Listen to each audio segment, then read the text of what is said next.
اعوذ باللہ من الشیطان الرجیم بسم اللہ الرحمن الرحیم وبہ نستعین وہو خیر معین۔ ازدواج کے موضوع پر ہم گفتگو کر رہے تھے اور اس کے ضمن میں ہمسر کے انتخاب کے لیے جو میلاک اور معیار ہے ان چند معیارات پر ہم پہلے گفتگو کر چکے۔ آج انہی معیارات میں سے ایک معیار آپ کے سامنے نیا بیان کریں گے، اور اس کے لیے جو آیہ مجیدہ ہم نے انتخاب کی ہے، پہلے وہ آیہ مجیدہ آپ کی خدمت میں تلاوت کرتے ہیں۔ اعوذ باللہ من الشیطان الرجیم، سورہ نور کی آیت نمبر 32 ہے۔ اعوذ باللہ من الشیطان الرجیم وَأَنكِحُوا الْأَيَامَ مِنكُمْ وَالصَّالِحِينَ مِنْ عِبَادِكُمْ وَإِمَائِكُمْ أَنْ يَكُونُوا فُقَرَاءَ يُغْنِيهِمُ اللَّهُ مِنْ فَضْلِهِ وَاللَّهُ وَاسِعٌ عَلِيمٌ۔ ارشاد باری تعالیٰ یہ ہو رہا ہے کہ جو آپ کے زیر دست افراد ہیں ان کا نکاح کر دو، جو یہ گنجائش نہیں رکھتے کہ نکاح خود سے کر سکیں ان کا نکاح کر دو، اور وہ لوگ آپ کے جو عبد ہیں، جو بندے ہیں، جو نوکر ہیں، جو ملازم ہیں، چاہے وہ مرد ہیں یا وہ کنیزیں ہیں، اور وہ صالحین میں سے ہیں تو ان کا نکاح کر دو، اور اگر وہ فقیر ہوئے تو خدا اپنے فضل و کرم سے ان کو غنی کر دے گا۔ یہ آیہ مجیدہ ہم پہلے بھی تلاوت کر چکے ہیں۔ آج اس کا انتخاب اس لیے کیا ہے کہ انتخاب ہمسر میں معاشرہ معمولاً یہ دیکھتا ہے کہ کسی سرمایہ دار کا انتخاب کیا جائے۔ لوگ مذاق میں بعض اوقات جو دیندار ہیں وہ بھی یہ کہتے ہیں کہ ہم نے حضرت خدیجہ کا انتخاب کرنا ہے۔ حضرت خدیجہ کے انتخاب میں مال و ثروت کو دیکھا جاتا ہے اور اس اعتبار سے انتخاب کرتے ہیں، لیکن اگر ان کی عمر بڑی ہے تو اس اعتبار سے نہیں دیکھا جاتا کہ وہ رسول پاک صلی اللہ علیہ وآلہ وسلم سے تقریباً 15 سال اگر وہ بڑی ہیں تو اس پہلو سے نہیں دیکھتے، بلکہ ان کی مال اور دولت اور ثروت کے اعتبار سے کہتے ہیں کہ ہم کسی حضرت خدیجہ کی تلاش میں ہیں۔ تو ہم یہ عرض کرنا چاہتے ہیں کہ مال و دولت کو معیار بنا کے رشتے میں اگر انتخاب کیا جائے گا تو یہ بنیاد اور یہ معیار بہت سست ہے، یہ بہت کمزور ہے۔ اس سے معاشرے میں ہارمنی پیدا نہیں ہوتی، یعنی استحکام نہیں آتا، خاندان میں بھی اور معاشرے میں بھی۔ قرآن یہ کہہ رہا ہے کہ بعض اوقات انسان رشتے اس لیے نہیں کرتا، یا شادی کی جو رکاوٹیں ہیں شادی کرنے میں، چاہے وہ بیٹیاں ہوں یا بیٹے ہوں، مرد ہوں یا خواتین ہوں، ان کی شادی دیر سے جو ہوتی ہے اس کی ایک بڑی وجہ مال نہ ہونا ہے، تنگ دستی ہے۔ تو یہاں وعدہ الہی یہ ہے کہ اگر وہ فقیر بھی ہوئے تو خدا ان کو اپنے فضل سے غنی کر دے گا۔ بس انتخاب ہمسر میں ملاک اور معیار پیسہ نہیں ہے، مال و دولت نہیں ہے، بلکہ اس کا صالح ہونا ہے، کہ وہ صالحین ہوں، نیک ہوں اور پرہیزگار ہوں اور واقعاً اللہ کے بندے ہوں۔ وگرنہ خدا کی راہ میں دونوں مرد اور خواتین اللہ کی راہ میں دونوں برابر ہیں۔ ارشاد باری تعالیٰ یوں ہے کہ مرد اور خواتین میں سے جو بھی اللہ کی راہ میں بندگی کرے گا، جو دونوں کے لیے راستہ کھلا ہے، مرد کے لیے بھی خاتون کے لیے بھی، جو وہ کما لے، مرد محنت کر کے اطاعت الہی کو حاصل کر لے وہ اس کو حصہ ملے گا، جو خاتون کر لے۔ سورہ نساء کی آیت نمبر 32 میں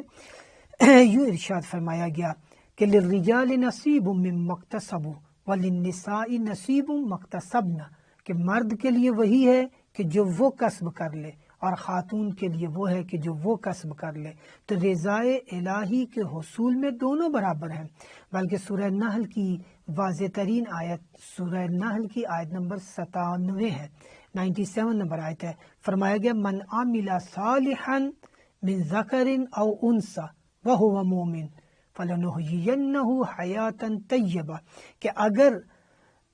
عمل صالح بجا لائیں گے، چاہے وہ مرد ہو چاہے وہ خاتون ہو، مذکر ہو یا مؤنث ہو، شرط یہ ہے کہ صالحین ہو، عمل بھی صالح ہو۔ اگر ایسا ہو وہ مومن، صاحب ایمان ہو، صاحب ایمان ہوتے ہوئے عمل صالح بجا لائیں فَلَنُحْيِيَنَّهُ حَيَاتًا طیبہ، تو ہم ان کے لیے حیات طیبہ نصیب کریں گے، ان کو حیات طیبہ سے سرفراز کریں گے۔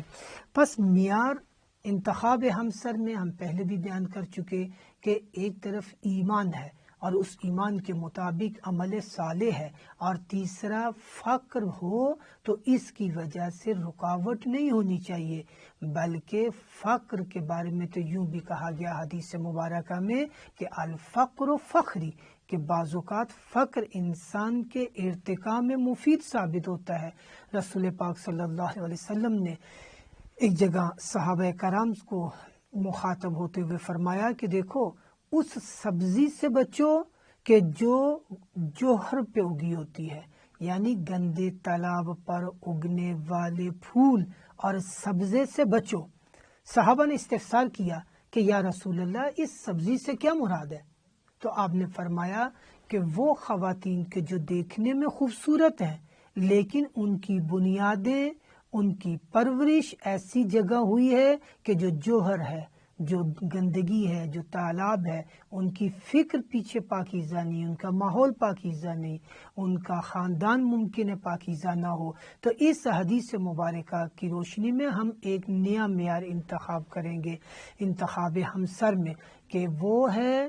خاندان کا پاکیزہ ہونا۔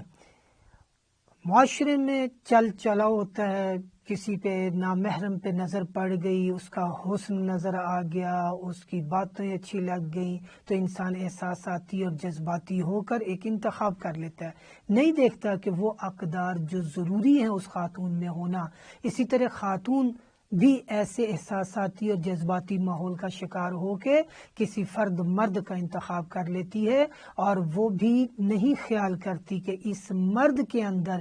جوہر انسانی ہے یا نہیں، اس کے اندر انسانی قدریں ہیں یا نہیں۔ کہیں ایسا نہ ہو کہ دونوں الہی اور اخلاقی اقدار اور انسانی اقدار کو پامال کرنے والے ہوں، اور ہم احساسات و جذبات کی بنیاد پر پھر فقط ان کا انتخاب کر رہے ہوں۔ تو پس انتخاب ہمسر میں ایک اور اہم بات وہ خاندان کا پاک ہونا، خاندان کا پاکیزہ ہونا۔ آپ نے سنا ہے حضرت عباس علمدار کی ولادت سے پہلے مولا کائنات علی ابن ابی طالب علیہ السلام کا خاص طور پر اہتمام کرنا ایسے خاندان کے لیے کہ جو شجاع ہو، کہ اپنے بھائی عقیل سے کہنا کہ کسی شجاع خاندان میں سے میرے لیے رشتے کا انتخاب کریں۔ تو یہ گویا ہمیں توجہ دلا رہا ہے کہ ہم چاہے خاتون کا انتخاب کر رہے ہیں یا مرد کا انتخاب کر رہے ہیں تو اس میں خاندان کو بھی دیکھیں کہ حسب و نسب کے اعتبار سے خاندان پاک و پاکیزہ ہو، خاندان وہ طیب ہو، خاندان میں الہی قدریں پروان چڑھتی ہوں۔ کہیں ایسا نہ ہو کہ جو حدیث مبارکہ میں کہا گیا ہے کہ نیچے جوہر ہے، گندگی ہے، گندا پانی ہے، اور اس کے اوپر اگنے والی سبزی وہ ہماری آنکھوں کو لبھا لے اور دل لبھا لے اور ہم فوراً اس کا انتخاب کر لیں۔ تو خاندان کا پاکیزہ ہونا وہ اثر رکھتا ہے آئندہ آنے والی نسلوں پر بھی، اور آنے والی بہو یا آنے والے داماد کے اوپر بھی، کہ دونوں کی سوچ اور فکر، عادات و خصائل وہ اس ماحول اور خاندان سے جو لے کر آئیں گے وہی آگے منتقل ہوں گے۔ وصلی اللہ علی محمد و آلہ طیبین الطاہرین المعصومین۔